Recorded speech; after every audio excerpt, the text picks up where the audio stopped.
ሰላም ጤና ይስጥልኝ ወደዚህ ቻናል ቤተሰቦች እንደምን ቆያችሁ እንደምን ሰነበታችሁ። እንግዲህ በምዕራፍ 2 ፔዲያትሪክ ጥያቄዎችን እያየን ነው። ዛሬ ደግሞ እንግዲህ ከፐብሊክ ሄልዝ እና ከኤፒዲሞሎጂ የወጡ የኤግዚት ኤግዛም ጥያቄዎችን ሰብሰብ አድርገን እናያለን። እንግዲህ ለዚህ ቻናል አዲስ ከሆናችሁ ሰብስክራይብ በማድረግ እንግዲህ ቤተሰብ የሆናችሁ እንደ ኤግዚት ኤግዛም ጥያቄዎች ሲለቀቁ ኖቲፊኬሽን እንዲደርሳችሁ ያድርጉ። ቀጥታ ወደ ጥያቄዎቹ ነው።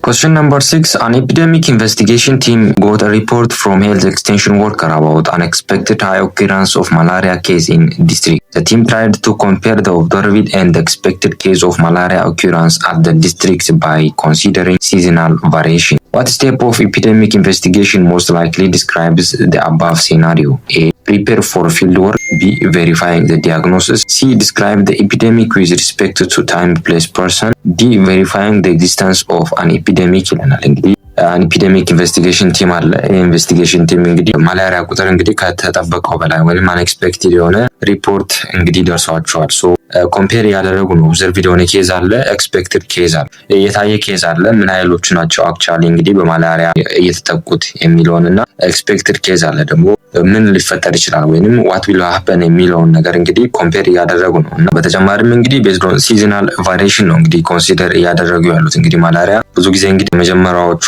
መስከረም፣ ጥቅምት፣ ህዳርና ታህሳስ አካባቢ እንግዲህ ይበዛል። ምክንያቱም በዛ ጊዜ እንግዲህ የመሬት አቀማመጣቸው እንግዲህ ፍላት የሆኑ ኤሪያዎች ላይ እንግዲህ ውሃ የማቆር ነገር ይኖራል። ሶ በዚህ ጊዜ በጣም በማላሪያ የሚጠቁ ሰዎች እንግዲህ ቁጥራቸው ከፍ ይላል። ሶ ያንንም እንግዲህ ኮንሲደር እያደረጉ ነው። ሶ ጥያቄም ለን እንግዲህ ምን አይነት ስቴፕ ኦፍ ኤፒዴሚክ ኢንቨስቲጌሽን ነው ዲስክራይብ የተደረገው ይላል። ሌላኛው ሴናሪዮ ላይ እናንተ ፓውዝ አድርጋችሁ ለመለስ ሞክሩ። ምርጫ ኤ ላይ ፕሪፔር ፎር ፊልድ ወርክ ይለናል። ሶ ይሄ እንግዲህ ልክ አይደለም፣ ምክንያቱም ፊልድ ወርክ ለመሄድ እንግዲህ መዘጋጀት ይለናል። ስለዚህ ሎጂስቲክ ላይክ ፎርም ነው ክሬት የምታደርጉ። ለምሳሌ ቲም ፎርም ታደርጋላችሁ፣ ምን ያህል እቃዎች ያስፈልጋሉ፣ ትራንስፖርት እንዴት ነው የምንሄደው፣ እንዴት መጓጓዝ እንችላለን የሚሉ ነገሮች የሚጠቃለሉት እንግዲህ ፕሪፔር ፎር ፊልድ ወርክ ውስጥ ነው። ሶ ከዳታ ጋር እንግዲህ የተጻረመ ነው። ስለዚህ ካንስል ታደርጋላችሁ። ምርጫ ብለን ቬሪፋይንግ ዘ ዲያግኖሲስ ይለናል። ይህ ስቴፕ የሚመጣው እንግዲህ ቬሪፋይ የምናደርገው እንግዲህ ትሩሊ እውነት ማላሪያ ተከስቷል የሚለውን ነገር በላቦራቶሪ ኢንቨስቲጌሽን ኮንፊርም የምናደርግበት ስቴፕ ነው። ሶ ከኬዝ ነምበር ጋር አይገናኝም። ስለዚህ ካንሰል ታደርጋላችሁ። ምርጫ ሲ ላይ ዲስክራይብ ዘ ኤፒዴሚክ ዊዝ ሪስፔክት ቱ ታይም ፕሌስ ፐርሰን ይለናል። ሶ ይሄ እንግዲህ ስቴፕ የሚቀጥለው እንግዲህ እውነት ኤፒዴሚክ ነው የሚለው ነገር ከተረጋገጠ በኋላ ይሄን እንግዲህ እናደርጋለን። ነገር ግን ይሄ ስቴፕ ኮንፊርም አልሆነም። ስለዚህ ምርጫ ዲ ላይ ያለው መልሳችን ይሆናል ማለት ነው። ቬሪፋይንግ ዘ ኤግዚስተንስ ኦፍ አን ኤፒዴሚክ የሚለው ትክክለኛ መልሳችን ይሆናል ማለት ነው። ምክንያቱም ኦብዘርቭድ የሆነ ኬዝ አለ፣ ኤክስፔክትድ ኬዝ አለ። ሶ እነዚህን ኮምፔር ያደረጉ ነው። በተጨማሪም እንግዲህ በሲዝናል ፍላክቹዌሽን የተነሳ ሲዝንን መሰረት አድርገው እንግዲህ ምን ያደረጉ ነው ቼክ ያደረጉ ነው። እዛት ሪሊ ትክክለኛ ኳሊፋይ ያደርጋል ኤፒዴሚክ ለማለት ነው የሚለውን ነገር እንግዲህ ምን ያደረጉ ነው ፕሮሰስ ሂደት ላይ ናቸው ማለት ነው። ስለዚህ ምርጫ ዲ ላይ ያለው የኬዛችን ሴናሪዮ ዋነኛ ምልክት ነው ማለት ነው። ስለዚህ ምርጫ D, it is a correct answer. Question number 7. A 36-year-old woman came to health center with a complaint of sudden onset of vomiting and bloody diarrhea. She has also abdominal cramp and fever. When a nurse take history, she find that she ate unrefrigerated food prepared before a day. What is the most appropriate control mechanism for the above scenario? A. Temporarily exclude food handler purulent lesion. B.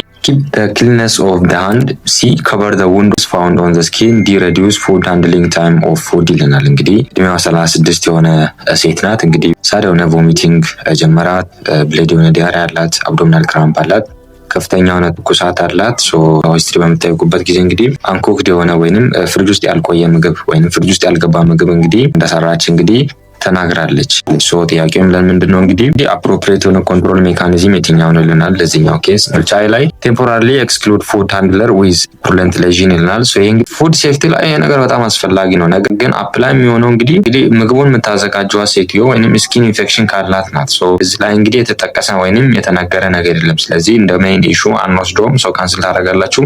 ምርጫ ቢ ላይ ኪፕ ዘ ክሊንነስ ኦፍ ዘ ሃንድ ይለናል። ሶ ሃንድ ሃይጂን በጣም አስፈላጊ ነው የትኛውን ፕሮሰስ ላይ ስፔሻሊ ምግብ ፕሪፔር በሚደረግበት ጊዜ ሃንድ ሃይጂን ክሊን ካልሆነ እቃው ክሊን ካልሆነ እንግዲህ ኮንታሚኔሽን ይኖራል። በዚህ የተነሳ ሌላ የናቸው ምልክቶች ሊመጡ ይችላሉ። ነገር ግን እንግዲህ በእኛ ኬስ ሴናሪዮ ላይ ያለውን ኢሹ አድሬስ ማድረግ አይችልም። ስለዚህ ካንሰል ታደርጋላችሁ። ምርጫ ሲ ላይ ከቨር ዘ ውንድ ፋውንድ ኦን ዘ ስኪን ይለናል። ሶ ይሄ በጣም ሪሌቫንት ነው። ነገር ግን ኦፕን የሆነ ውንድ ካለ ወይንም ኮንታሚኔሽን ኦኪርድ ከሆነ ይሄን ማድረግ አስፈላጊ ነው። ነገር ግን የኛ ኬዝ ላይ ከዚህ ጋር የተገናኘ ትክክለኛ አይነት ሴናሪዮ የለም። ካንስል ታደርጋላችሁ። ምርጫ ዲ ላይ ሪዲዩስ ፉድ ሃንድሊንግ ታይም ኦፍ ፉድ ይለናል። ይሄ እንግዲህ ትክክለኛ ነው። ምክንያቱም ስፔሻሊ ኦኪር ያደረገው እንግዲህ እንደተናገረችው ከሆነ ፍሪጅ ውስጥ ያልገባ ምግብ እንግዲህ ተመግቤያለሁ ብላለች። ስለዚህ ሪዲዩስ ፉድ ሃንድሊንግ ታይም ኦፍ ፉድ ማለት ምን ማለት ነው? እንግዲህ ሚኒማይዝ ማድረግ ነው። ሪዲዩስ ማድረግ ሚኒማይዝ ማድረግ ነው። ለምሳሌ እቃ ሊሆን ይችላል፣ እጅ ሊሆን ይችላል እና ኢኩዊፕመንቶች ሊሆኑ ይችላሉ። እንግዲህ ፕሮሰስ የማድረግ ነገሩን ሪፐር በሚደረግበት ጊዜ፣ ስቶር በሚደረግበት ጊዜ እና ሰርቪስ በሚሰጥበት ጊዜ ብዙ መነካካቶች ሊኖሩ ይችላሉ። በተጨማሪም የምንጠቀማቸው እቃዎች እንግዲህ ንጹህ ካልሆኑ ላይ የተጠቀሱትን አይነቶች እንግዲህ ምልክት ሊያሳዩ ይችላሉ። አሁን ላይ የተነሳውን ጥያቄ ሚኒማይዝ የምናደርገው እንግዲህ አድሬስ ማድረግ የምንችለው እዚህ ፉድ ሃንድሊንጉን እና ስቶሬጅ ታይሙን ሚኒማይዝ ማድረግ እነዚህ ፉድ ቦርን የምንላቸውን ኢንፌክሽኖች እንዳይጋለጡ ያደርጋሉ ማለት ነው። ስለዚህ በእኛ ኬስ ሴናሪዮ ላይ እንደ አድሬስ ማድረግ የሚችለው ወይም እንደ ማናጅመንት ማድረግ የሚችለው እንግዲህ ምርጫ ዲ ላይ ያለው ይሆናል ማለት ነው።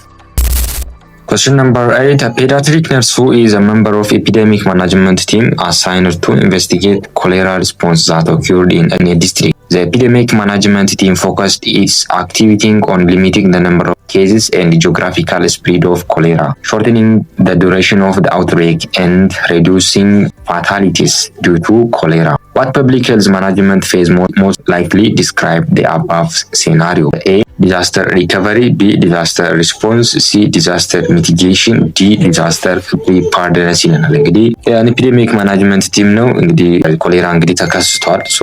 እንግዲህ ነምበር ኦፍ ኬዙ ሊሚት ለማድረግ እየጣሩ ነው። በተጨማሪም እንግዲህ ጂኦግራፊካል ስፕሪዱን እንግዲህ ብዙም እንዳይስፋፋ እንግዲህ የተቻላቸውን ያህል እየጣሩ ነው። በተጨማሪም እንግዲህ አውትብሬክ ኦፍ ዱሬሽኑን እንግዲህ ሾርት ለማድረግ እየሞከሩ፣ በተጨማሪም በኮሌራ አማካኝነት የሚሞቱ ሰዎችን እንግዲህ ቁጥራቸውን ለመቀነስ እንግዲህ ኢንተርቬንሽን እየሰሩ ነው። ጥያቄ ምለን እንግዲህ ምንድነው ፐብሊክ ሄልዝ ማናጅመንት ላይ እንግዲህ የትኛው ፌዝ ላይ ናቸው ያሉት ይለናል። እናንተ እንግዲህ ፓውዝ አድርጋችሁ ለመለስ ሞክሩ። ምርጫ ላይ ዲዛስተር ሪከቨሪ ይለናል። ዲዛስተር ሪከቨሪ የምንለው እንግዲህ አውትብሬኩ ሙሉ ለሙሉ ኦቨር ካደረገ በኋላ ወይንም ካለቀ በኋላ እንደገና እነዚህ ሪሃቢሊቴሽኖች የሚቋቋሙ ከሆነ ዳሜጅ የደረሰ እንደሆነ እንግዲህ ሪቢውል የሚሆንበት ፌዝ እና ኢቫሉዌት የሚደረግበት ፌዝ ነው ዲዛስተር ሪከቨሪ የምንለው። ስለዚህ ከኛ ኬዝ ጋር እንግዲህ ፊት አያደርግም። ምክንያቱም ኦልሬዲ ገና ነው ኦኪር አደረገው ኦቨር አላደረግም። ስለዚህ ካንስ ታደርጋላችሁ። ምርጫ ቢ ላይ ያለው እንግዲህ ዲዛስተር ሪስፖንስ የሚለው ትክክለኛ መልሳችን ይሆናል ማለት ነው። ምክንያቱም ፌዙን በምታዩበት ጊዜ እንግዲህ ኢሚዲየት የሆነ አክሽን የወሰዱ ነው። አውትብሬኩ ተከሰተ፣ ለዛ አውትብሬክ የሚያደረጉ ነው አክሽን ሪስፖንስ የሰጡ ነው። እነዚህ ምን ያካትታሉ? አንደኛ እንግዲህ ትሪትመንት ጋር በተገናኘ፣ በተጨማሪም አይዞሌሽን፣ ስለዚህ በዛ የተጠቁ ሰዎች አይዞሌት ተደርገው ልክ አሁን በሀገራችን ማርበርግ እንደተከሰተው አይነት ማለት ኮንታክት ያላቸው ሰዎች አይዞሌት የሚደረጉበት ወይ በተጨማሪም እንግዲህ እነዚህ ኬዞች ማኔጅ የሚደረጉበት ፌዝ እና አውትብሬኩን ኮንትሮል የሚደረጉበት ፌዝ እንግዲህ ዲዛስተር ሪስፖንስ እንላለን። ስለዚህ የኛ ኬዝ ላይ የተደረገ ያለው ያ ነው። መልሳችን ምርጫ ቢ ይሆናል። ምርጫ ሲ ላይ ዲዛስተር ሚቲጌሽን ይለናል። ስሙ እንደሚያመላክተው እንግዲህ ፊውቸር ሪስኮችን መቀነስ ነው። ለምሳሌ ከኮሌራ እንግዲህ ብዙ ጊዜ የሚከሰተው እንግዲህ ኮንታሚኔትድ የሆኑ ወተሮች ካሉ እነዚህ የምንበላቸው ፍራፍሬዎች ጋር በተገናኘ ኮንታሚኔሽን በሚኖርበት ከሰጠው በዛ ጊዜ ነው። ስለዚህ ኢምፕሩቭ ወተር ሳፕላዮችን አውትብሬኩ ከመከሰቱ በፊት ምን የምናደርግበት ነው? ሬዲዩስ የምናደርግበት ነው። ፊውቸር ሪስክ እንዳይከሰት ሚቲጌት የምናደርግበት ወይ ነው። ስለዚህ ከውሃ አቅርቦት ጋር በተገናኘ ውሃ አቅርቦቱ የተጸዳና ንጹህ የሆነ አቅርቦት እንዲኖር የማድረግ ፌዝ። ስለዚህ ዲዛስተር ሚቲጌሽን እየሆነ አይደለም ወይንም የተተገበረ አይደለም ማለት ነው። ስለዚህ ካንስል ታደርጋላችሁ። ምርጫ ዲ ላይ ዲዛስተር ፕሪፓርድነስ ይለናል። ፕሪፓርድነስ እንግዲህ ያለ ፓርድነስ አለ። ስለዚህ ቢፎር ነው አይደለ? ስለዚህ ኦኪር ከማድረጉ በፊት ምን ማድረግ ነው? ፕላን ማድረግ ነው፣ መዘጋጀት ነው፣ ወይም ትሬኒንግ መስጠት ነው። ይሄ ነገር ቢከሰት እንዴት እናደርጋለን፣ ለዚህ ነገር እንዴት አድርገን ፕላን ማድረግ አለብን የሚለውን ነገር እንግዲህ የሚያወሩ ከሆነ ከሳፕላይ ጋር በተገናኘ ምን ያህል ዕቃ ያስፈልጋል የሚለውን ነገር እንግዲህ ኮሚኒኬት የሚያደርጉ ከሆነ ዲዛስተር ፕሪፓርድነስ እንላለን። የኛ ኬዝ ላይ የተተገበረ አይደለም። ካንስል ታደርጋላችሁ። እንግዲህ እኛ መልሳችን ምርጫ ቢ ላይ ያለው መልሳችን ይሆናል ማለት ነው። ከፐብሊክ ሄልዝ እና ከኤፒዲሞሎጂ እንግዲህ በምዕራፍ 2 የተዘጋጁ ጥያቄዎች እነዚህን ይመስላሉ። በቀጣይ እንግዲህ ከልጆች ኮርስ የወጡ የጊዜ ተክሰን ጥያቄዎችን እንሰራለን። እስካሁን ከኔ ጋር ስለነበራችሁ ያመሰገንኩ። በቀጣይ ቪዲዮ እስክንገናኝ ድረስ መልካም ጊዜን ተመኘሁላችሁ። ተኪው